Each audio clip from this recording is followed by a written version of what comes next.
gonna die today? Another chance on me.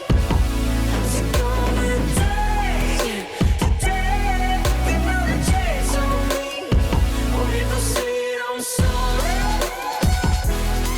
Hey, what's up guys? My name is Elijah and today I'm doing an unboxing of the Blackmagic Pocket Cinema Camera 6K. Before I start this video, I have one quick tip for you. Before you do an unboxing or review, I suggest you hit record if you're just gonna sit here and do a talking, because then you go to your computer and there's more than 27 seconds of footage on your memory card. So bad example from me. Should have used a monitor, but I'm kind of doing some corporate stuff right now, and my office is a mess, and so anyways, wasn't paying attention, so terrible. Anyways, I have the 6K camera here. I'm not going to pretend like I didn't already open it, because I already did, and talked to the camera, or basically myself, for a good amount of time, not sure how long, because I didn't record it. So anyways, I have the Blackmagic Pocket Cinema Camera 6K. I'm getting better at saying that just because I've said the 4K thing so many times. But anyways, very simple. It is very, very similar to the 4K.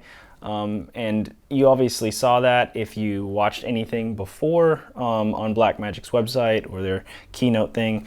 The only difference is it's a little beefier up front. It's EF mount and not a micro four thirds. I do have a speed booster here for the micro four thirds, which I normally use. And if you just put this on, you can see that it's pretty similar as far as like how thick it is. It still maybe sticks out a tiny bit more, but I'm talking like half of the thickness of my finger. So not much at all. And the fact that you don't have to have a speed booster if you're using EF mounts is super nice. If you're using micro four thirds lenses, then you know, obviously this is going to be a little smaller, lighter, because they're just lighter lenses usually. But overall, like, I am pumped that they just came out with this. So the screen is, I think, a little bigger. I forget what the specs are. I need to go look, but I'm pretty sure it was just a tad bit bigger. Maybe not. I don't know. Don't quote me on that. I'm just doing an unboxing right now. So, yes, form factor is very much the same. I like the fact that you don't have to go get more accessories. I have a small rig cage here for the 4K, and it fits the 6K perfectly. There's nothing that is like bumping or hitting, because it's really the exact same camera with different specs. So I can just pop that in there, put the T5 hard drive in, and record straight to it, which is super nice. Honestly, it's going to be nice to have two cameras that are the exact same brand and should be roughly the same color. I'm going to definitely do an in-depth test of that, because it would be nice to do interviews and not have to color correct so much, when normally I'm using this Red Dragon and the 4K as interviews setup. So having the exact same camera company, which should have the same color on an interview, will be nice, because the colors should match well. So anyways, the box itself, very similar to the 4K. This came in here just like that. Very weird that it went in straight screen down, but they did have a little padding in there, so it didn't screw it up.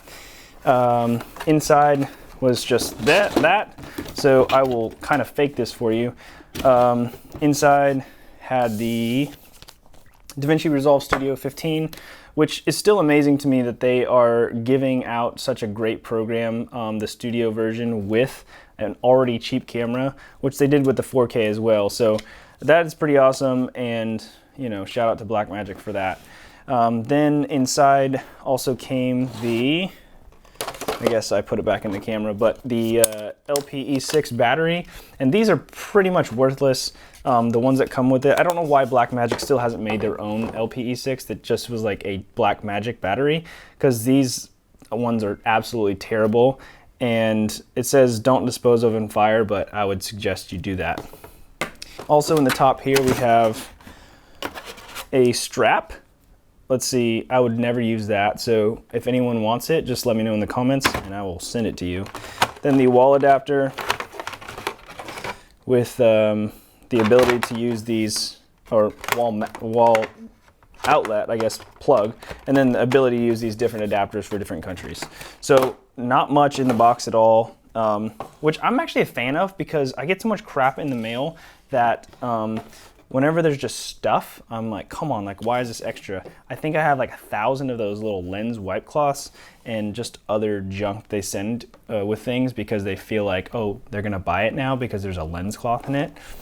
Anyways, so I will do a more in-depth test later, but overall, I like this camera a lot. The options on the menu are pretty straightforward. They look exactly like the 4K. I just turned it on and there is really nothing different other than the fact that you can choose different resolutions. The lowest you can go is HD, but you cannot record RAW in HD. It's just ProRes. I don't know why you'd be filming HD on a camera that films 6K anyways. So then you have Ultra HD, 2.8K, 3.7K anamorphic, which is cool, 5.7K, and then 6K, 241, and then full 6K in Blackmagic RAW.